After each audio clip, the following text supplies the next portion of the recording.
Recognized for 5 minutes. And I thank you, and I may not use the whole 5 minutes, but thank you. Just Mr. Tozer. So I just came back from another hearing.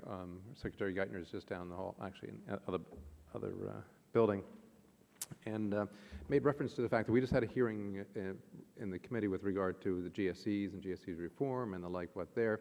And in that hearing, we discussed ways to treat the book of the GSEs and basically put it on the book of the federal government, the liabilities and the assets.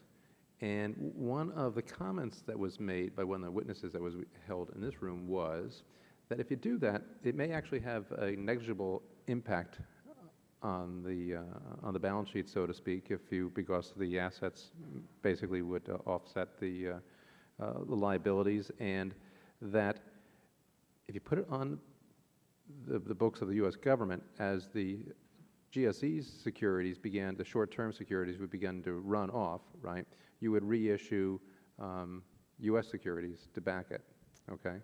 And the reason you would do that is because the spread is a little bit different between them, about 25 basis points, and theoretically you would save some money over time, which would be good for the taxpayers because we're basically funding them right now. So just if you could comment either A, on that proposal about putting it all on the balance sheet, but B, is there any practical implications with regard to if we did all that over here with the GSEs and how that might affect the pricing of Ginnie Mae securities? Again, since I really haven't seen the proposal, but what you, well, it's sort of. No, but as I understand what you're saying is that as the GSEs liabilities roll off, you would replace them with government guaranteed liabilities on the liability side of the balance sheet, as I understand what you're saying. Sure, that's it. And from our perspective, I would indicate from Ginnie Mae, it should probably have a negligible impact. The reason I would say that is, and again, not understanding all the facts of it, but the fact that since we're in a situation where we're dealing pretty much in a 30-year fixed rate market, and our issuers are creating 30-year securities, you're really dealing with two different investor bases. You've got people that invest in short-term assets, which are going to be more, banks, money markets, and so forth. Our investor base is more, central bankers, pension funds, insurance companies. So I would think from that perspective, from what you said, I would say would have a negligible impact because of the long-term investors for us and short-term ones for the short-term liabilities. Okay, so okay, good. I followed that.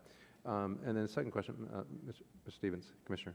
So you made some comments which I agree with regard to, as we all go through the process here of GSE reform, we sort of have to do at the same pace or track, if you will, with regard to FHA reform at the same time, right?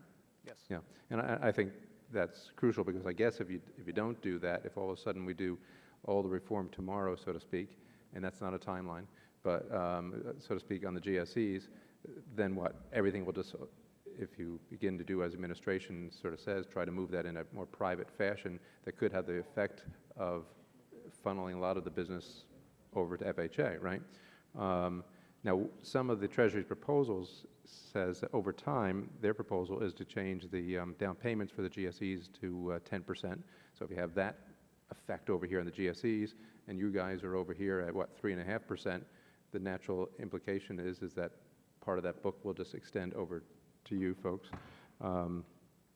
They also, I think they discussed in their proposal as far as raising the G fees over at the Fannie and Freddie. So same thing, if it's getting more costly over here, what's the natural implication of that? Folks are just going to be coming over to FHA, right? So if we do nothing, that's correct. We've done 3 premium increases at FHA in the last year alone, and I just increased premiums on Monday, one more time. And so I think to that extent, there are levers you can address within FHA to make sure that there's balance in any steps that take place to change the size and scope of the FHA footprint. On the down payment piece, we are looking forward to the dialogue on down payments. Today, FHA doing minimum down payments up to $729,000 is something that we clearly endorse with the white paper to say that that needs to scale back. And that's what we do believe, however, there needs to be scale back at least at a minimum at the end of the year to the to the hero levels, and as the white paper states, we believe we should have a discussion about whether we should increase those further. Okay, as far as those limits, and as far Yep. as the down payments then for them, how would that go? The same issue on the down payments. I think there's a good dialogue in the white paper that gives this as a suggestion. We need to make sure that we provide, within the role of FHA, a much reduced footprint that has explicit support for underserved families that otherwise would not have the disposable income or means to potentially ever buy a home. So you can scale that market down by looking at loan limits and other measures. And for the remainder of the portfolio, you could theoretically change down payment requirements. We talk about an explicit funding mechanism that would be budget neutral in the white paper that would help support down payment assistance. And if that was created, you could clearly adjust loan to values within the FHA program.